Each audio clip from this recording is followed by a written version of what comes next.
On a summer evening in Boston, with the air sweltering and the scent of an impending storm, Thomas drives his slightly outdated Volvo slowly along the Charles River. Outside the window, pedestrians rush by as if to avoid the impending rain, and Thomas feels an inexplicable irritation that has been plaguing him for weeks. He parked his car and stood in front of the house, taking a deep breath. 25 years on, the house held so many memories of him and Sarah. Recently, however, the house, once full of laughter, had become unusually quiet. Thomas fished out his keys and pushed open the door, but the house was silent. "Sarah," he called out, his voice echoing through the empty living room. There was no response. Thomas frowned and took off his jacket, hanging it on the coat rack by the door. He walked into the kitchen and opened the refrigerator, which contained only a few bottles of beer and some leftovers. Sarah had been talking about working late lately, and the fridge was getting emptier and emptier. He took out a bottle of beer and took a swig. Just then, he noticed Sarah's laptop on the dining room table, and Thomas hesitated, walking over to it. On the screen was an unsent email from a name he didn't recognize. "Dear Mark." Thomas felt his heart skip a beat. He knew he shouldn't, but he couldn't help but read on. Each word was like a sharp blade, piercing his heart. "Our relationship can't go on. Thomas is a good man. He shouldn't." Thomas slammed his laptop shut and felt a wave of vertigo. He stumbled back, knocking over the chair behind him. The loud noise stung in the silence of the house. He sat dejectedly on the floor, his head buried between his knees, the unfinished email replaying in his mind. The unfinished email replayed in his mind. Sarah, his beloved wife, he didn't dare to think about it. Thomas stood up and staggered to the bedroom. He opened the closet and pulled out the dusty shoebox. Inside were the miniature cameras he had dreamed of buying when he was a young detective. He had never used them, but now? His hands were shaking slightly, but his movements were firm, and Thomas began installing cameras in every corner of the room. With each one, he felt a part of himself dying. Trust, love, vows, all the things he once held dear, were now laughable and illusory. After installing the last camera, Thomas sat down on his bed. Outside the window, thunder rumbled and rain poured down. He looked out the window at the blurred street scene and suddenly realized that the storm was not only outdoors, but also raging in his heart. The phone vibrated. It was a text message from Sarah. "Honey, I have to work late tonight. Don't wait for me for dinner. Love you." Thomas turned off his cell phone with a bitter smile. He got up and walked to the living room, pouring himself a glass of whiskey. The alcohol burned his throat, but it did nothing to quench the pain and anger in his heart. Early morning sunlight poured into the bedroom through a gap in the curtains, and Thomas opened his sore eyes with a splitting headache. Last night's whiskey bottle lay empty on the nightstand, silently telling the story of the difficult night he'd had. He struggled to get up and dragged his heavy steps toward the bathroom. The man in the mirror was haggard, with bloodshot eyes and messy stubble. Who was this? Thomas froze, barely recognizing himself in the mirror. The cold water lapping at his face cleared his head slightly, but the anxiety and fear inside grew stronger. He had to face reality, but was afraid to see the truth. Sarah had already left for work, leaving a note. "Breakfast on the table. See you tonight. Love you." The "love you" stung Thomas's eyes. He smiled bitterly, crumpled the note into a ball, and threw it into the trash. Turning on his computer, Thomas began to review the footage from the camera he had installed last night. At first, the picture was ridiculously calm. The living room, the kitchen, the bedroom, everything was so normal. Just when he was almost relieved, the picture suddenly changed. Sarah was back, but not alone. A tall man followed her, the two of them talking, laughing and acting close. Thomas's hand clenched the mouse so tightly that his knuckles turned white. He watched as Sarah and the man kissed and embraced passionately outside the front door of the house before reluctantly straightening her clothes and returning home. Enough. Thomas slammed his laptop shut, and his entire body was struck by lightning. He staggered back, knocking over the chair behind him and falling to the floor. Tears welled up uncontrollably. 25 years of marriage, betrayed and trampled upon like this. Thomas felt a strong wave of nausea and rushed into the restroom to vomit. After throwing up, he leaned weakly against the toilet, images of Sarah and the man flashing through his mind. Why? What did they do wrong? The once sweet memories were now ironic and bitter. Thomas struggled to his feet and staggered to the living room. On the wall hung their wedding photos, Sarah in a white wedding dress, smiling like a flower, while he was in a suit, spirited. They were so happy then. He removed the frame and brushed his fingers over Sarah's face. There was a time when this woman was his whole life, the love of his life, his soulmate. And now, Thomas suddenly felt a surge of intense anger. He slammed the picture frame heavily on the floor, sending shards of glass flying everywhere. Looking at the broken picture frame, he suddenly realized that it was a reflection of their marriage. For the next few days, Thomas was a walking zombie, calling in sick and shutting himself in. He called in sick and shut himself in, but Sarah didn't seem to notice anything unusual and continued to commute to and from work every day, occasionally working late. Thomas began frantically searching the internet for information.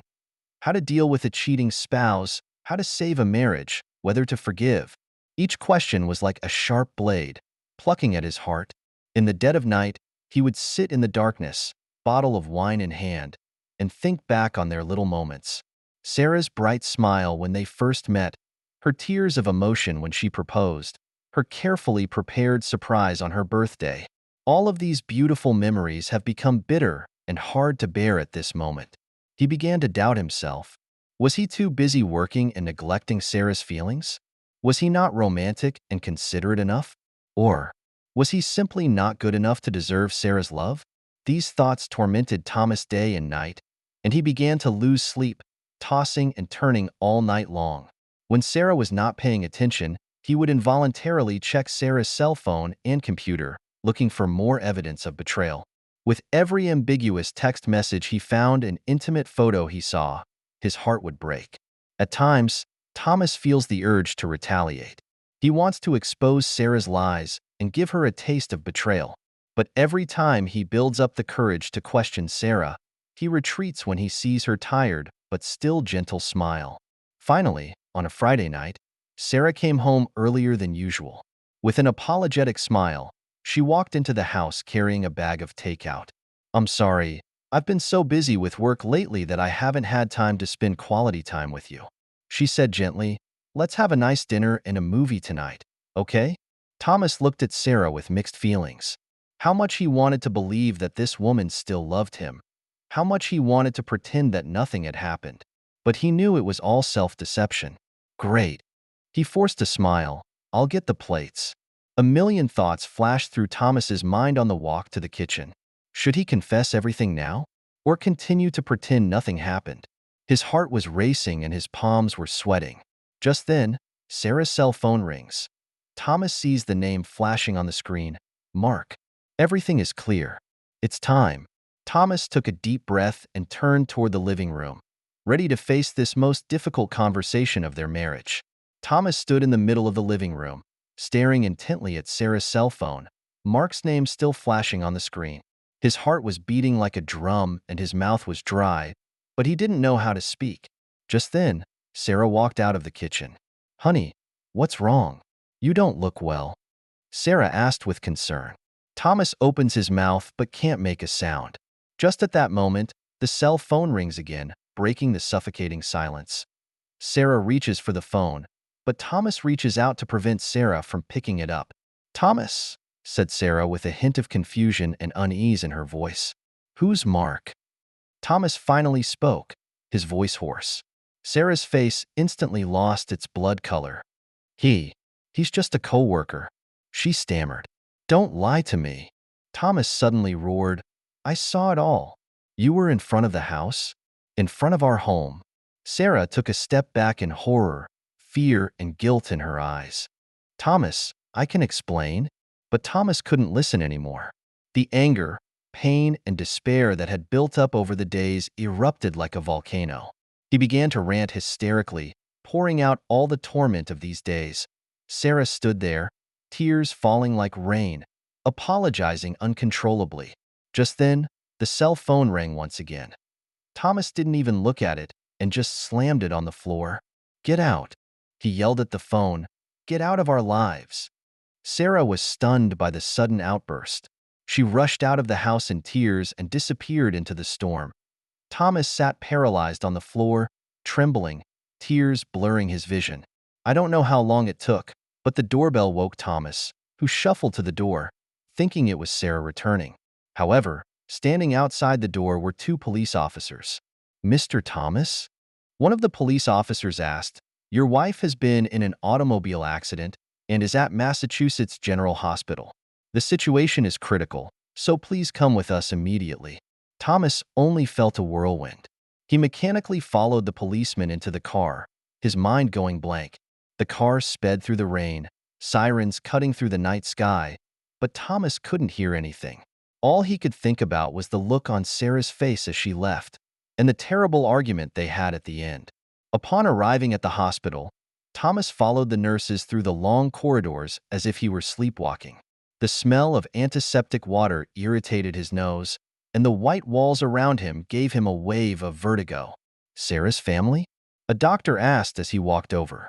Thomas nodded, his throat too dry to speak. "Your wife is in a bad way," the doctor said gravely. "She was in a serious car accident and has multiple internal bleeding and fractures. We are doing our best to resuscitate her, but you need to be prepared." Thomas felt his legs weaken and had to hold onto the wall to stay on his feet. His mind kept replaying bits and pieces of their love for each other and all those recent arguments and suspicions. It was amazing how the last memories of their relationship could be so painful and ugly if Sarah just left.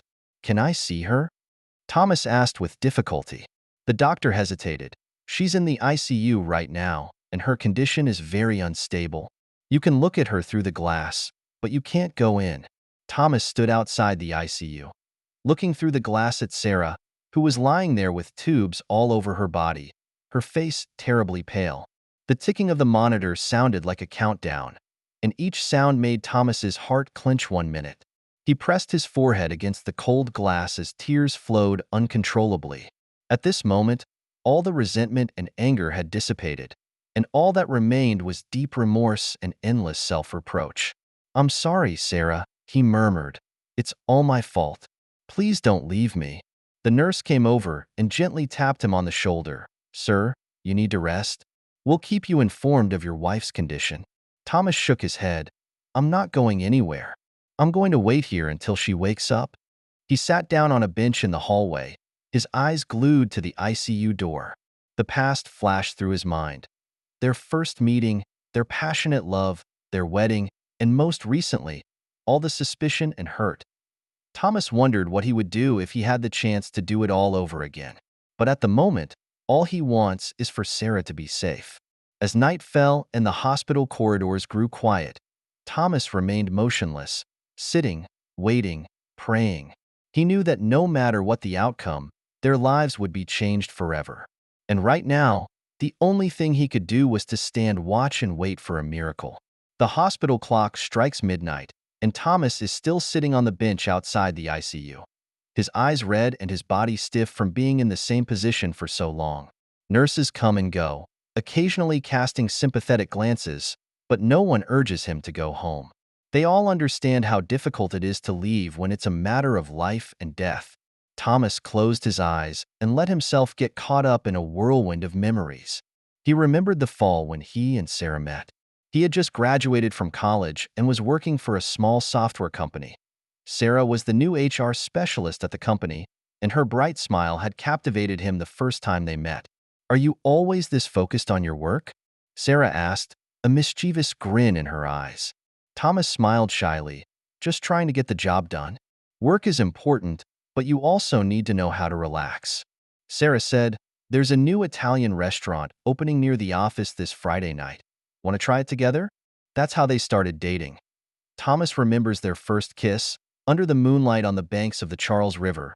He remembers that when he proposed to Sarah, she was so excited that she couldn't speak, but just kept nodding her head. He remembers that Sarah was beautiful as an angel on their wedding. The memories came flooding back, and Thomas felt a wave of suffocation. He stood up and decided to go to the small hospital garden to get some air. The gardens were quiet and beautiful at night, the moonlight flooding the flowers and plants with a soft light. Thomas took a deep breath and let the cool air fill his lungs. He walked aimlessly, images of the past flashing through his mind. He thought of their honeymoon, the promise they'd made under the Paris Tower, of the excitement they'd felt preparing the nursery when Sarah had first gotten pregnant, and of the night they'd held each other and cried after Sarah's miscarriage. Thomas sat down on a bench and looked at the city lights in the distance. How had their marriage gotten to this point? When did things start to go sour between them? He recalls that in recent years, he has been working so hard for his career that he often ignores Sarah's feelings. And Sarah has gradually become silent, no longer sharing the moments of her life with him as she once did. Conversations between them became less and less frequent, and intimate moments became rarer and rarer. Thomas pulled out his wallet, which contained a picture of him and Sarah.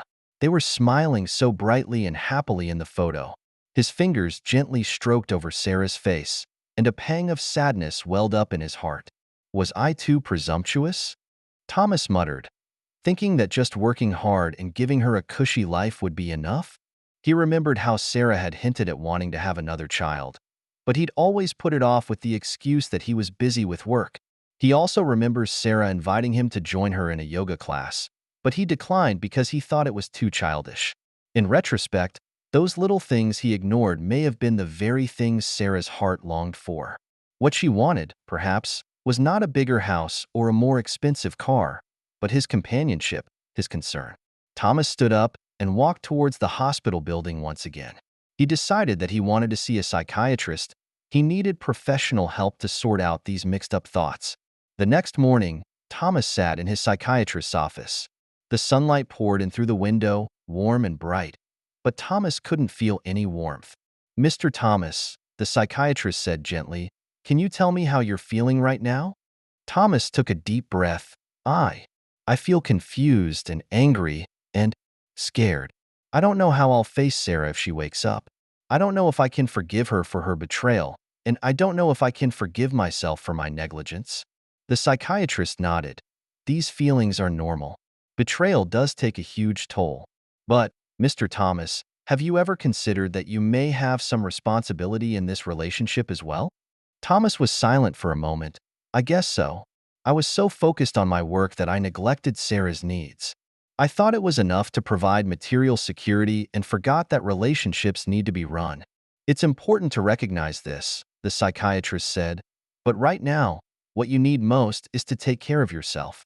You can't stay in the hospital all the time. You need rest and time to organize your thoughts."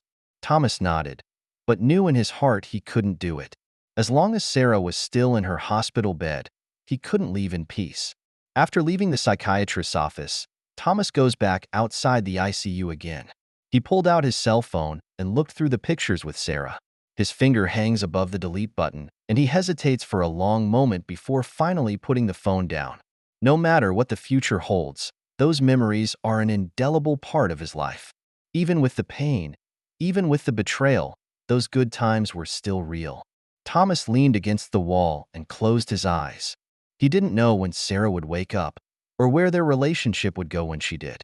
But at the moment, he just wished for the chance to start over, to get to know each other again. As the sun set, Thomas stood in front of the hospital window, looking at the Charles River in the distance.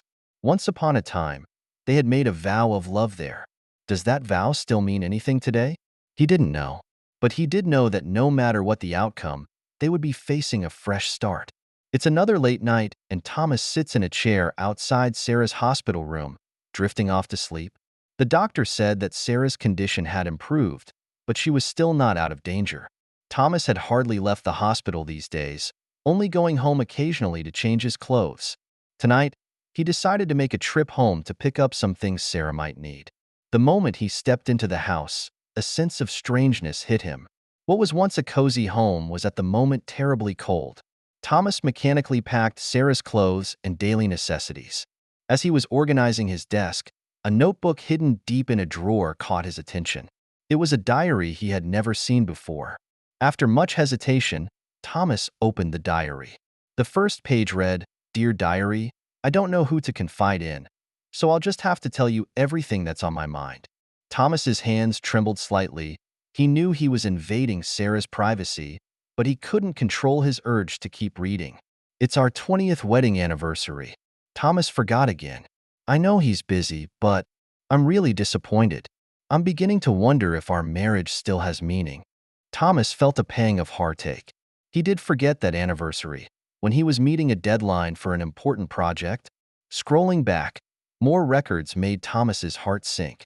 I went for a gynecological checkup today. The doctor said it might be hard for me to get pregnant again.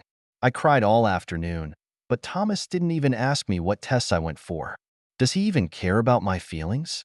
There's a new colleague at work, Mark, who is very considerate and always notices my mood changes. Today we had lunch together and had a nice chat. I suddenly realized that I haven't had such a good chat with Thomas for a long time. Thomas's heart sank. He begins to realize that Sarah's cheating didn't happen suddenly, but was the result of a long build-up. Continuing to read on, Thomas found something that shocked him even more. I made a terrible mistake. I had sex with Mark. I hate myself, and I'm sorry for Thomas, but I don't know what to do. I'm afraid of losing Thomas, but I don't know how to face him either. I have decided that I want to end my relationship with Mark. This experience has made me realize that I still love Thomas despite his many shortcomings. I'm going to try to save our marriage. The last diary entry was written the day before the crash. Tomorrow, I'm going to tell Thomas everything. I know he'll probably never forgive me, but I can't lie to him anymore. No matter how it turns out, I'm going to make one last push for our marriage. Thomas closed his diary, tears streaming down his face uncontrollably. He suddenly realized that he knew Sarah so superficially. He had ignored her needs, her pain, and even her attempts to save her marriage.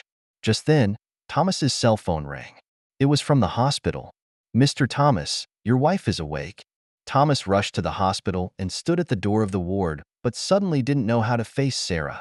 He took a deep breath and pushed the door open. Sarah lay in her hospital bed, her face pale, but her eyes were bright. At the sight of Thomas, her eyes flashed with surprise, followed by fear and guilt. "Thomas," she said weakly, her voice barely audible. Thomas walks over to the bed and gently holds Sarah's hand. He wanted to say a lot, but didn't know where to start. "I'm sorry," Sarah choked out, tears sliding down her cheeks. Thomas shook his head. "No, I'm the one who should say I'm sorry. I ignored your feelings. I ignored our relationship. I saw your journal." Sarah looked at him in surprise, mixed emotions in her eyes. "I know I shouldn't pry into your privacy," Thomas continued, "but it made me realize that our problems are much deeper than I thought. Sarah, I'm sorry for making you feel alone and neglected." Sarah cried harder. "But that's not why I cheated," she said. "I made a terrible mistake. I hurt you. I hurt our marriage." Thomas was silent for a moment. "Yes, I was hurt by your betrayal, but I realize now that we are both to blame. We both neglected each other's needs and our feelings. They were speechless relative to each other, and the air was filled with sadness, guilt, but also a glimmer of hope. What do we do?" Sarah finally asked. Thomas took a deep breath. "I don't know. We've both made mistakes. We've both hurt each other. But I think we have a chance. Maybe we could try to start over if you want." Sarah looked at him in surprise. "Are you willing to forgive me? Even after I betrayed you?" "Forgiveness takes time," Thomas said honestly, "and trust needs to be rebuilt. But Sarah, we've been together for so many years. We've had good memories and tough times. I don't want to just give up." Sarah nodded tearfully. "I don't want to give up either. Thomas, I'm really sorry. I promise that if you'll give me another chance, I'll spend the rest of my life making up for my mistakes." Thomas gently wiped the tears from Sarah's face. "Let's work together, okay? This time we're going to really communicate and really understand each other's needs." Sarah smiled weakly. "Okay, we'll work together." The sunlight poured into the hospital room through the window and shone on their clasped hands. Thomas knew that there was still a long, hard road ahead. But at this moment, he felt a long-lost hope. Perhaps this crisis is a chance for them to get to know each other again and rebuild their relationship.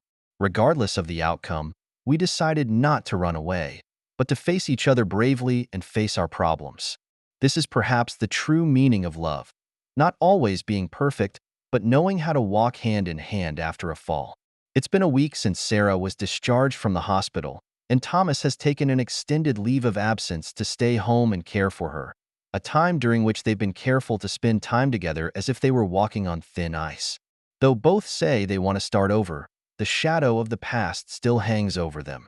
Thomas sat alone in his study that morning with a copy of the divorce papers spread out in front of him.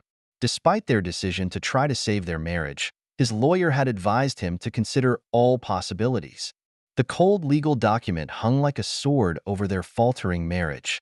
Thomas picks up the pen, but hesitates to sign the document, thinking about this period of time to repair the relationship as if it still failed to really close the distance between each other. Thomas fell into a deep hesitation. His eyes fell on the photo frame on the desk, which was his and Sarah's wedding photo. In the photo, they were so young, so happy, full of hope for the future. And now, everything has become so complicated. What are you looking at? Sarah's voice came from the doorway, interrupting Thomas's thoughts. Thomas scrambled to close the file. Nothing, just some work stuff. He forced a smile. How are you feeling? Need anything? Sarah shook her head and walked slowly into the study. Her gaze swept across the desktop and rested on the document that wasn't quite hidden. The atmosphere in the room froze. Is that divorce papers? Sarah asked softly, a tremor in her voice. Thomas took a deep breath and decided not to hold back. Yes, he said, the lawyers advised us to consider the possibilities, but I haven't made a decision yet. Sarah slowly sat down in the chair across from Thomas, an expression of both hurt and understanding on her face. I understand, she said, that after everything that's happened, you have the right to consider this option. Silence spread between the two. Thomas felt a chill as he stood up and walked over to the window and looked out at the street. It was fall in Boston, and the leaves were beginning to turn yellow and drift down the sidewalk. There was a time when they loved to walk together and enjoy the beautiful fall scenery. Do you remember our first fall? Sarah snapped. We were walking in the park, and you said you'd see all the fall in Boston with me. Thomas turned to see the tears glistening in Sarah's eyes. I remember, he said softly. We also planned to take a group picture every fall to document our changes. Yeah, Sarah said bitterly. Unfortunately, we were all too busy to care after that. The words pierced Thomas's heart like a dull knife. They had had so many wonderful engagements, but in the end they had all been swallowed up by the hustle and bustle of the day-to-day and the negligence. Thomas walked back to the table and picked up the divorce papers. Sarah, he said, pain and struggle in his voice. I don't know if we can ever go back to the way things were. All that hurt, those betrayals, I don't know if I can ever fully forgive and forget. Sarah lowered her head as tears dripped onto her hands. I understand, she said softly, that my behavior hurt you, hurt our marriage. If you decide you want a divorce, I won't stand in the way. At those words, something broke in Thomas's heart. He looked at the woman he had loved for 25 years in front of him, the once sweet memories and the recent painful entanglements intertwining in his mind. But Thomas, Sarah lifted her head and looked Thomas straight in the eye. If you're willing to go ahead and give me another chance at our marriage, I swear I'll spend the rest of my life making up for my mistakes. I know it will take time to rebuild trust, but I'm willing to wait as long as you're willing to try. Thomas felt his throat tighten. He thought of Sarah's diary, of the 25 years they'd spent together, and of making the decision to start over in the hospital. Divorce might be the easiest solution, but was it really what he wanted? Just then, Sarah's cell phone rang. Thomas subconsciously tensed up and Sarah visibly stiffened. You can answer it, Thomas said, trying to keep his voice calm. I trust you. Sarah hesitated, then picked up her cell phone. It was her coworker calling, inquiring about her recovery. After the brief call, Sarah looked up at Thomas with gratitude in her eyes.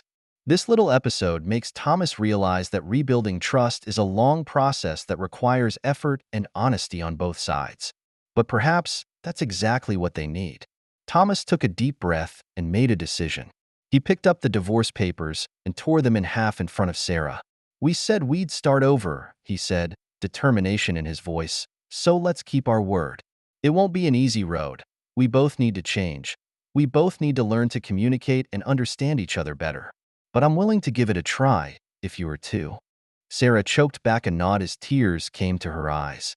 She stands up and hesitantly reaches out her hand to Thomas, who hesitates for a moment and finally takes her hand.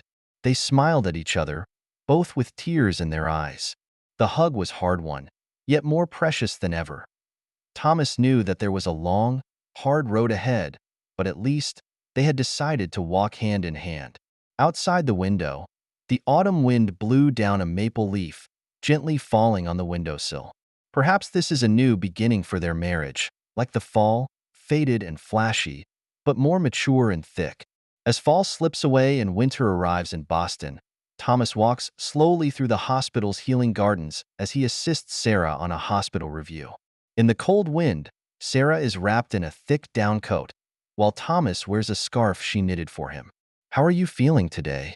Thomas asked softly, gazing tenderly at Sarah. Sarah took a deep breath and a faint smile appeared on her face. "It's better than yesterday. The doctor said in a couple weeks, I can try walking with independence." Thomas nodded, a wave of relief welling up in his heart. In the months since the accident, Sarah's recovery had come and gone, but she had never given up. He, on the other hand, stayed by her side and never left. They stopped at a bench. Thomas carefully helped Sarah sit down and sat himself beside her. Both are silent, looking at the bare branches of the trees in the distance and thinking. "Thomas," Sarah spoke suddenly, a hint of tremor in her voice. I'm really sorry for everything I've done." Thomas turned his head and saw Sarah with tears in her eyes. It wasn't the first time she had apologized, but each time, Thomas could feel her sincerity and pain. "I know," he said softly, "and I'm sorry too, for my neglect, for my self-righteousness." Sarah shook her head. "But that doesn't excuse me from betraying you. I broke your trust and hurt you. Sometimes I wonder what we would be like now if it wasn't for that car accident." Thomas was silent for a moment, recalling those agonizing days. The anger, the betrayal, the despair, those emotions used to almost consume him. But now, looking at the bruised but still strong woman beside him, a wave of complex emotions welled up in his heart. "Maybe that car accident, in a way, saved us," Thomas says slowly. "It made us stop and re-examine our relationship, our life." Sarah looked at him in surprise, a glimmer of hope in her eyes. Thomas continued, "I've been thinking about it for the past few months. Our marriage is in trouble, and it's not just because of your betrayal. Rather, it's that we both neglected each other and forgot the reason we fell in love in the first place." He turned and looked Sarah straight in the eye. "I can't say I've completely forgiven you. That will take time. But Sarah, I want to try to understand you, to understand us. I want us to start over." Sarah choked back a sob, tears sliding down her cheeks. She held out her hand shakily, and Thomas hesitated, but took it. "I thought I'd lost you," Sarah said softly. "Waking up in the hospital and seeing you sitting by your bedside scared me and thankful at the same time. Scared to face your anger, yet grateful to see you again." Thomas squeezed her hand gently. "I'm scared too. Afraid to lose you, afraid to face the future. But Sarah, we've come 25 years, and I don't want to give up like this." Sarah nodded, determination in her eyes. "I promise, Thomas, I will spend the rest of my life making up for my mistakes. I will earn your trust back and become worthy of your love again." Thomas took a deep breath and felt the anger and pain in his heart slowly subside. In its place was a sense of peace and hope. "Let's work together, okay?" he said. "Relearn how to communicate and understand each other. Maybe we can go to marriage counseling and learn how to fix our relationship." Sarah nodded happily. "I do. Thomas, thank you for being willing to give us a chance." Thomas gave his first genuine smile in months. "And thank you, Sarah, for not giving up." As the sun set and the golden rays fell on them, Thomas stood up and helped Sarah slowly walk out of the hospital building. On the way, they chatted about the past and reminisced about those happy times. Although the pain was still there, they both felt that new hope was sprouting. When they got home, Sarah lay exhausted on her bed. Thomas tucked her in and gently kissed her forehead. Good night, Sarah. See you tomorrow. Good night, Thomas. Thanks for reviewing and walking with me today. Thomas turned off the light and gently closed the door. Standing in the hallway, he took a deep breath. He knew that there was a long, hard road ahead. Trust would take time to rebuild, and wounds would take time to heal. But at least, they had decided to face it together. Walking out into the yard, Thomas looked up at the stars in the night sky. He thought back to their first date, which was also on such a starry night. Perhaps this was their new beginning, scarred but still shining with hope. Spring is creeping in, and the streets of Boston are in full bloom with cherry blossoms. Thomas and Sarah are walking side by side along the Charles River. Sarah's hand is on a cane, and her pace, though slow, is much steadier than it was a few months ago. Today's our 10th marriage counseling session, Sarah said softly, her gaze on the river in the distance. Thomas nodded. Yeah, time flies. They sat down on a bench, Sarah carefully leaning her cane aside. The sunlight poured warmly over them, and the breeze brought a faint scent of flowers. Dr. Martinez said we've improved a lot, Thomas said, with a hint of pride in her tone. She said our communication has become more open and honest. Sarah flashed a smile. Yes, I feel like we know each other better than ever before. She hesitated and pulled a small box from her pocket. Thomas, I have something for you. Curious, Thomas took the box and opened it to reveal two shiny wedding bands, their original rings. They had both taken off their rings after Sarah had cheated on them. Thomas felt a rush of heartbeat at the sight of the familiar metal rings. I went to polish them, Sarah said softly, with anticipation and apprehension in her eyes, and I was thinking, maybe we could put them back on? Of course, I completely understand if you think it's too early for that. Thomas gazed at the pair of rings and thought back to the past. The pain of betrayal, the anguish of anger, and the months of hard work and change. They'd been through so much together, and now they were standing on a new beginning. Taking a deep breath, Thomas picked up Sarah's ring and gently held her hand. Sarah, we've both been working hard to rebuild our relationship these past few months. I've seen the changes in you and felt your sincerity. I think we're ready to start over. Tears glistened in Sarah's eyes as she trembled and held out her left hand. Thomas carefully slipped the ring on her ring finger, just as he had done when they were married all those years ago. I, Thomas, choose you anew to be my wife. I promise to cherish our relationship even more, to listen attentively to your needs, and to be there for you through every stage of your life. Sarah choked back a sob and slipped another ring on Thomas's finger. I, Sarah, choose you anew to be my husband. I promise to always be faithful to you, to cherish every moment we have, and to face the challenges of the future together. They smiled at each other, both with tears in their eyes. This moment was more precious and meaningful than any reenacted wedding they could have imagined. Let's go home, Thomas said softly. I thought we could prepare dinner together, like we used to. Sarah readily agreed. On the way home, they talked about their future plans. I was thinking, Sarah said with some hesitation, that maybe we could consider adopting a child? I know we've missed a lot of years, but maybe it's not too late. Thomas looked at her in amazement, a warmth welling up in his heart. There had been a time when they had suffered because they couldn't have children, but now, the idea overwhelmed him with anticipation. I think that's a good idea, he said with a smile. We can think about it. When they got home, they prepared dinner together. Sarah chopped the vegetables and Thomas sautéed them. The kitchen is filled with laughter, just as it was years ago when they were first married. After dinner, they sat on the swing set in the backyard and watched the stars in the night sky. You know, Thomas said softly, despite all the pain we've been through, I feel incredibly happy at this moment. Sarah leaned on his shoulder. Me too. Thank you for not giving up on us.